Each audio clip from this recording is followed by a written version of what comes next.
My name is Sarah, and I've always believed that family is the most precious thing in life. I'm married to my loving husband, Jack, and we have 2 wonderful adult children, our son, Michael, and our daughter, Emily. Michael followed in his father's footsteps and became an engineer, while Emily pursued her passion for art. I couldn't have been prouder of both of them. Emily's artistic career took off quickly after college. She organized exhibitions that drew quite a crowd, and I never missed a single one. I remember her first major show like it was yesterday. The gallery was packed, and Emily's paintings were the talk of the evening. As I walked around the gallery admiring Emily's work, I spotted her talking animatedly with a tall, handsome man. Little did I know then that this man, David, would become her husband and the father of my granddaughter. Their whirlwind romance was a joy to watch. David seemed to adore Emily, and she was happier than I'd ever seen her. They married in a beautiful ceremony just a year after they met, and soon after, Emily announced she was pregnant. I was over the moon at the prospect of becoming a grandmother. When little Sophia was born, I fell in love all over again. She had Emily's dark curls and David's green eyes, a perfect combination of both her parents. It was around this time that Emily made a decision that surprised me. She announced that she was quitting her job to work from home and raise Sophia full-time. "Are you sure about this, honey?" I asked her one afternoon as we sat in her living room, watching Sophia play with her blocks. "Your career was just taking off. I'd be more than happy to help with Sophia if you want to keep working." Emily shook her head, a determined look in her eyes. "I appreciate the offer, Mom, but I want to do this myself. I'm ready to sacrifice my career for Sophia. She needs me right now." I couldn't quite shake the feeling that something was off about this decision, but I respected Emily's choice. After all, she was a grown woman capable of making her own decisions. As the months passed, I noticed that Emily became more distant. Our regular coffee dates became less frequent, and when I called, she always seemed to be busy. As Emily drifted away, I found myself spending more time with Michael and his wife, Lisa. When they had their son, Tommy, Lisa asked if I could help out as a nanny. Of course, I jumped at the chance. And so, I threw myself into my role as Tommy's nanny. It was exhausting but rewarding work, and it helped fill the void left by Emily's absence. Still, I couldn't help but wonder if Emily was upset about the time I was spending with Tommy. I wanted to talk to her about it, but she kept avoiding my calls and canceling our plans. As Christmas approached, I held on to hope that Emily would reach out. I imagined us all gathered around the tree, Sophia opening presents with wide-eyed wonder. But as the days ticked by, that hope began to fade. On Christmas Eve, I sent Emily a message. "Merry Christmas, sweetheart. We miss you and would love to see you tomorrow. Love, Mom." Hours passed, with no response. I tried to focus on the joy of having Michael, Lisa, and Tommy over, but Emily's absence cast a shadow over the festivities. Christmas morning came and still no word from Emily. As we sat around opening presents, I couldn't help but notice the empty spot where Emily, David, and Sophia should have been. "Mom, are you okay?" Michael asked, noticing my distraction. I forced a smile. "Of course, dear. Just thinking about how fast you've all grown up." But inside, I was seething. This wasn't just about missing a family gathering anymore. This was about crossing a line. After the presents were opened and the dinner was cleared away, I turned to Jack. "We need to go see Emily," I said firmly. "This has gone on long enough." Jack knew better than to argue when I used that tone. He nodded, and we began gathering gifts for Emily, David, and Sophia. As we pulled up to their house, I noticed that the curtains were drawn, and the Christmas lights that Emily usually put up were noticeably absent. My heart sank a little more. We approached the front door, arms laden with gifts. Jack rang the doorbell, and we waited. Seconds stretched into what felt like hours before we heard movement inside. The door creaked open, and there stood Emily. My heart nearly stopped at the sight of her. She looked different. Tired, yes, but there was something more. Her eyes, usually bright and full of life, seemed dull and wary. She was wearing long sleeves, despite the warmth of the house, and she held herself as if she was in pain. "Mom? Dad? What are you doing here?" Her voice was barely above a whisper. "Merry Christmas, sweetheart," I said, trying to keep my voice steady. "We missed you at the family gathering, so we thought we'd bring Christmas to you." Emily's eyes darted nervously behind her before she stepped onto the porch, partially closing the door behind her. That's really nice of you, but you shouldn't have come. I'm not feeling well, and I didn't want to get anyone sick." It was then that I noticed the bruise on her arm, partially hidden by her sleeve. My motherly instincts went into overdrive. "Emily, what happened to your arm?" I asked, reaching out to her. She flinched away from my touch, pulling her sleeve down. "Oh, it's nothing. I had a little accident the other day. Slipped in the bathroom. Clumsy me." I exchanged a glance with Jack. We both knew she was lying. "Where's Sophia?" Jack asked, trying to peek inside the house. "We brought her some presents." Emily's face softened at the mention of her daughter. "She's napping right now. But I'm sure she'd love to see you. Maybe she could come visit you tomorrow?" I nodded eagerly, grasping at this olive branch. "Of course. We'd love to have her over." We chatted for a few more minutes, the conversation stilted and uncomfortable. Emily kept glancing back at the house, as if afraid someone would overhear. As we were about to leave, I couldn't help but pull Emily into a hug. She stiffened at first, but then melted into my embrace. For a moment, I felt like I was holding my little girl again.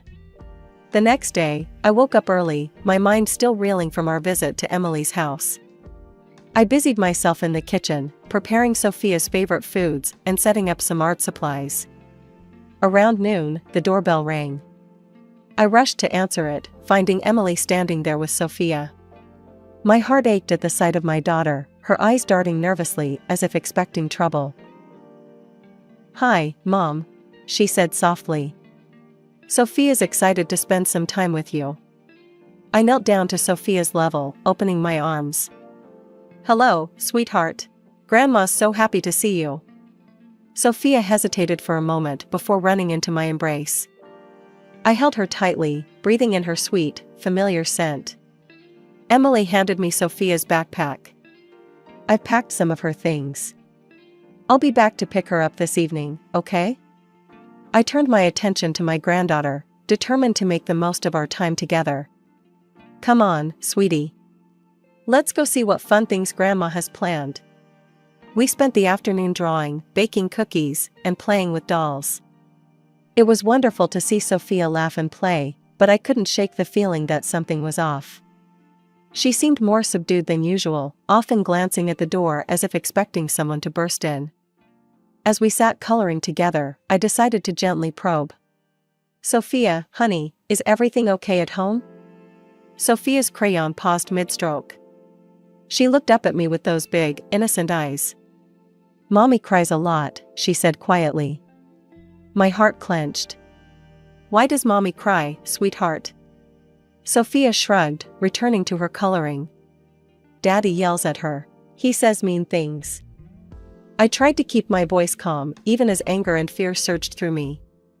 "What kind of mean things, Sophia?" "He says Mommy is stupid and can't do anything right. Sometimes he grabs her arms really hard." Sophia demonstrated, gripping her own arm tightly. We sat like that for a while, my mind racing. I knew I had to do something, but I wasn't sure what. I couldn't let Emily and Sophia continue living in fear. As the afternoon wore on, Sophia's play took a disturbing turn. She began acting out scenes with her dolls, making them yell at each other and push each other around. "Sophia," I said gently, "where did you learn to play like that?" She looked up at me, her face serious. "That's how Daddy treats Mommy sometimes." After Sophia's revelations, I couldn't sit idle any longer. I called Lisa, my daughter-in-law, and asked if she could watch Sophia for a few hours. She agreed without hesitation, sensing the urgency in my voice. "Jack, I said, my voice trembling with a mix of fear and determination. We need to go to Emily's house. Now. He nodded, his face grim. I'll drive.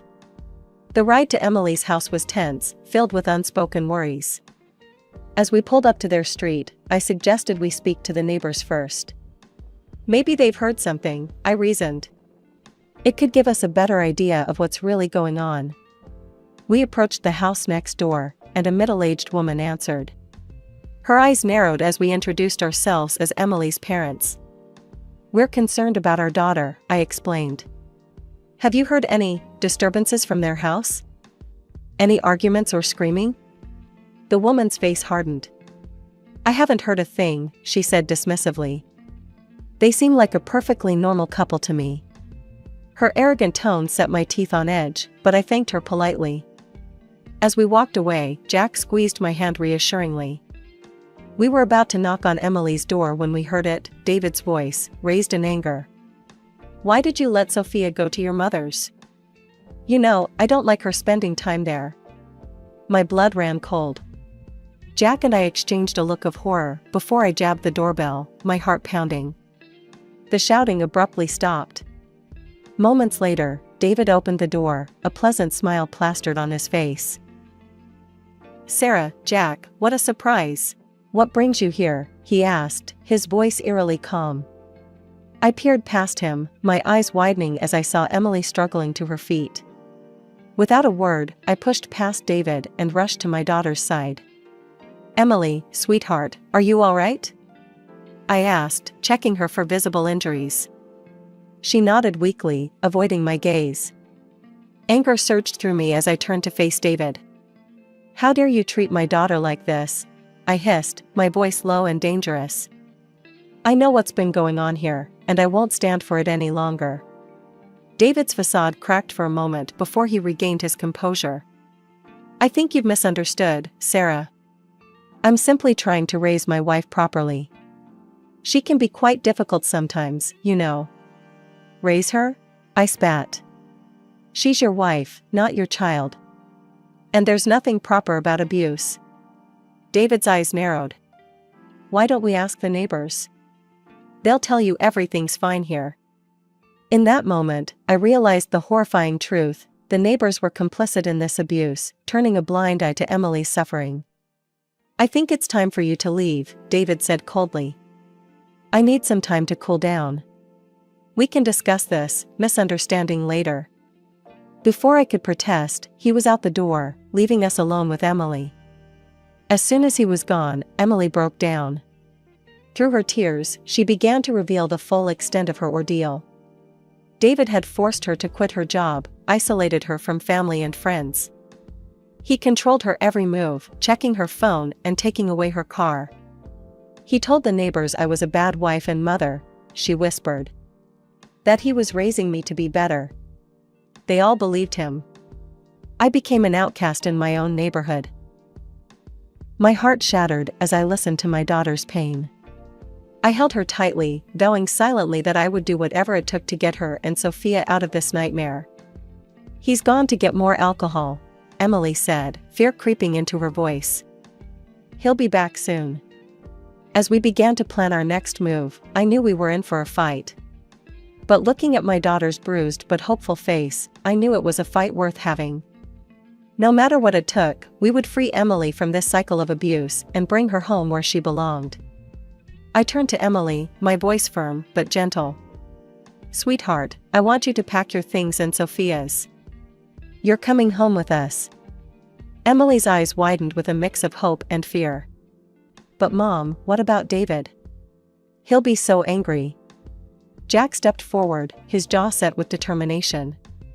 That's his problem, not yours. I'm your father, and I'll protect you. Both of you. With trembling hands, Emily began to gather their belongings. I helped her, moving quickly and efficiently, knowing time was of the essence. Within minutes, we had packed the essentials into 2 suitcases.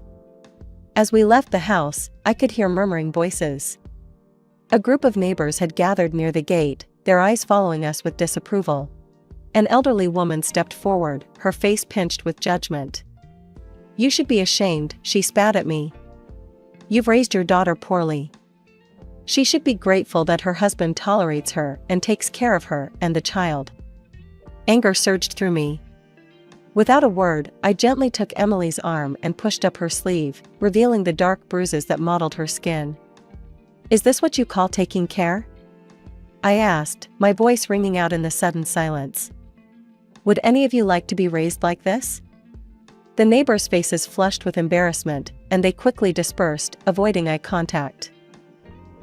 We hurried to the car, Jack helping Emily with the suitcases, while I kept watch.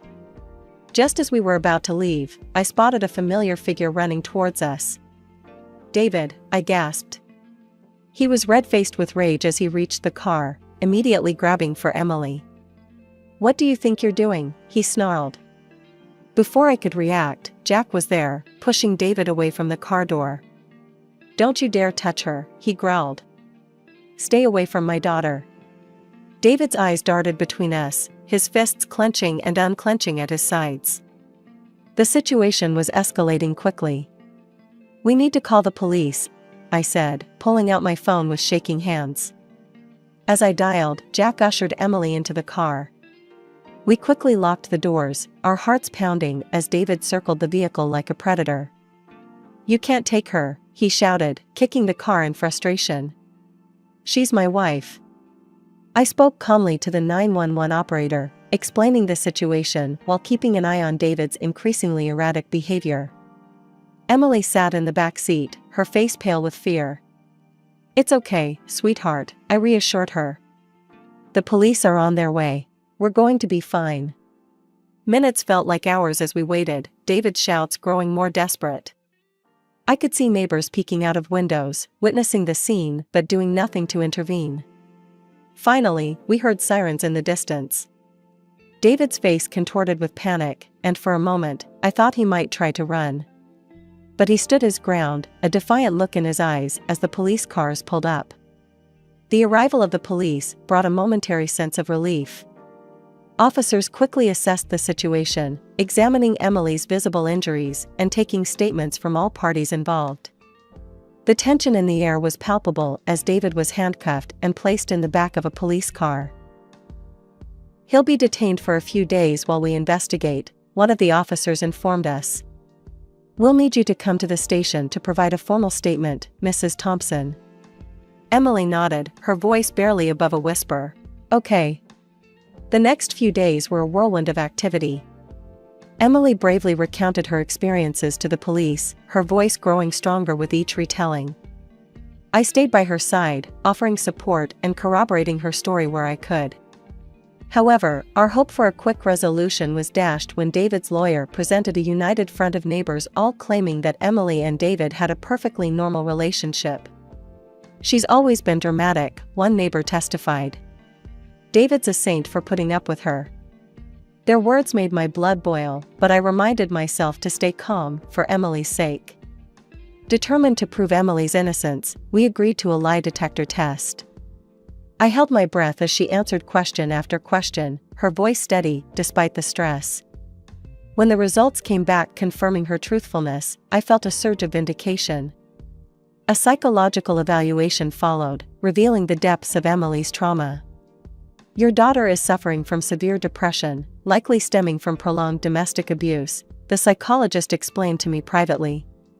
"She'll need ongoing support and therapy." Despite the mounting evidence, David remained adamant about his innocence. His latest threat to seek full custody of Sophia sent Emily into a panic. "He can't take her, Mom," she sobbed. "I can't lose my baby." That's when I knew we needed to dig deeper. I hired a private detective, hoping to uncover something in David's past that would expose his true nature. Weeks passed as the detective worked tirelessly. Emily and Sophia stayed with us, slowly beginning to heal in a safe environment. Watching my daughter rediscover her smile was both heartwarming and heartbreaking. Finally, the detective called with news. "Mrs. Thompson, I found something you need to see." The information he presented was shocking. David had a history of domestic violence in another city. He'd been ordered to undergo therapy but had fled the state before completing the program. "There's more," the detective said grimly. "I've collected testimonies from other victims. The pattern is always the same: charm, control, then violence." As I leafed through the files, a mix of emotions washed over me. Anger at David for causing so much pain, relief that we finally had concrete evidence, and sadness for all the women who had suffered before Emily. "Thank you," I said to the detective, my voice thick with emotion. This changes everything." The day of the court hearing arrived, and the tension in the air was palpable. I sat beside Emily, squeezing her hand reassuringly as we waited for the proceedings to begin. Our lawyer, a stern-faced woman named Ms. Henderson, arranged the stack of evidence before her. As the judge called the court to order, I could see David across the room, looking smug and confident. That confidence, however, began to waver as Ms. Henderson presented our case. "Your Honor," she began, "I'd like to present evidence of Mr. David Thompson's history of domestic abuse." One by one, she laid out the detective's findings, police reports from David's previous city, incomplete therapy records, and testimonies from past victims. David's lawyer objected vigorously, but the judge overruled him, allowing the evidence. Then came a moment that sent shockwaves through the courtroom. Ms. Henderson called forward a witness, Sarah, David's ex-girlfriend from 7 years ago. Sarah's voice trembled as she recounted her experiences. He would fly into rages over the smallest things. The bruises. I had to cover them with makeup every day. Next, Ms. Henderson presented Emily's lie detector results and psychological evaluation. "As you can see, Your Honor, Mrs. Emily Thompson's account has been verified by multiple professional sources." The coup de grace came in the form of voice messages David had left on Emily's phone. His threatening voice filled the courtroom. "If you ever try to leave me, I'll make sure you never see Sophia again." Just when I thought we'd presented everything, Ms. Henderson surprised us all. "Your Honor, we have one more witness. With the court's permission, I'd like to call Sophia Thompson to the stand, accompanied by her child psychologist." My heart clenched as I watched my 5-year-old granddaughter walk to the front of the courtroom, her small hand clasped in the psychologist's. Sophia's eyes were wide, but her voice was clear as she spoke. "Daddy would yell at Mommy a lot," she said. "He would push her and say mean things. It scared me." Then came the moment that left the entire courtroom in stunned silence. Sophia's psychologist presented a video to the court, a shaky, dimly lit clip that Sophia had recorded on her mother's phone one night when she'd been woken by shouting. In the video, David's enraged voice could be clearly heard, along with the sound of something shattering and Emily's frightened pleas. As the video ended, I could see tears in the judge's eyes. David sat slumped in his chair, all pretense of innocence gone. The judge's verdict came swiftly and decisively. David was sentenced to prison for domestic abuse, with mandatory counseling. Emily was granted a divorce, awarded 50% of their shared property, substantial financial compensation, and full custody of Sophia. David was barred from any contact with Sophia until she turned 18, and even then, only if she chose to see him. As the gavel fell, I felt a wave of relief wash over me. Emily collapsed into my arms, sobbing, not from fear this time, but from sheer relief. "It's over, Mom," she whispered. "It's finally over." As we left the courtroom, I saw David being led away in handcuffs. Our eyes met for a brief moment, and I saw something I never expected: regret. But it was too little, too late. As I stood in my kitchen, preparing a feast for our weekly family dinner, I couldn't help but smile.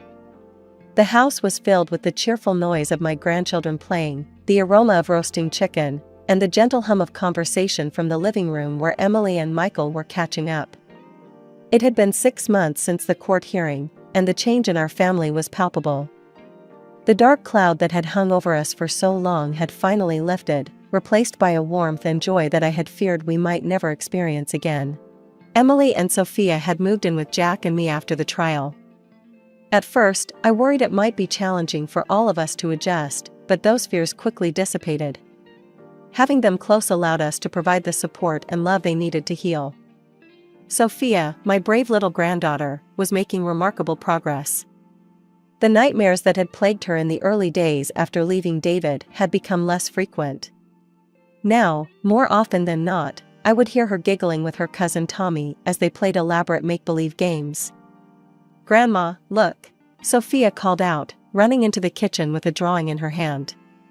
"I made this for you." I wiped my hands on my apron and knelt down to examine her artwork. The page was filled with bright colors, a stark contrast to the dark, scribbled drawings she had produced in the months following the trial. This picture showed our family, stick figures with big smiles, standing in front of a yellow house with a rainbow arching overhead. "It's beautiful, sweetheart," I said, pulling her into a hug. "Why don't we hang it on the fridge?" As I stood up, I caught sight of Emily watching us from the doorway, a soft smile on her face. The change in her was just as remarkable as Sophia's. The haunted look in her eyes had faded, replaced by a spark of life that grew brighter each day. "Need any help, Mom?" she asked, stepping into the kitchen. "You can set the table if you'd like," I replied, gesturing to the stack of plates on the counter. As we worked side by side, I marveled at how natural it felt. These simple moments of domesticity, once taken for granted, now felt like precious gifts. Emily had started drawing again, something she hadn't done since the early days of her marriage to David. Her studio, once Jack's old office, was filled with canvases. I had watched her art evolve over the past months, mirroring her healing journey. The first pieces had been dark and chaotic, all harsh lines and somber colors. But gradually, light began to creep in. Now, her latest works were explosions of color and life. "I have some exciting news," Emily said as she laid out the silverware. "The gallery downtown wants to feature some of my new pieces in their upcoming show." "Oh, sweetheart, that's wonderful," I exclaimed, pulling her into a hug. "I'm so proud of you." Emily beamed, her eyes shining with a confidence I hadn't seen in years. She had recently started working part-time at a local art supply store, slowly reintegrating into the workforce. It was a small step, but an important one in reclaiming her independence. As we all gathered around the dinner table that evening, Jack, Michael, Lisa, Tommy, Emily, Sophia, and me, I felt a wave of gratitude wash over me. The road to this moment had been long and painful, but looking at the smiling faces of my family, I knew it had been worth every struggle.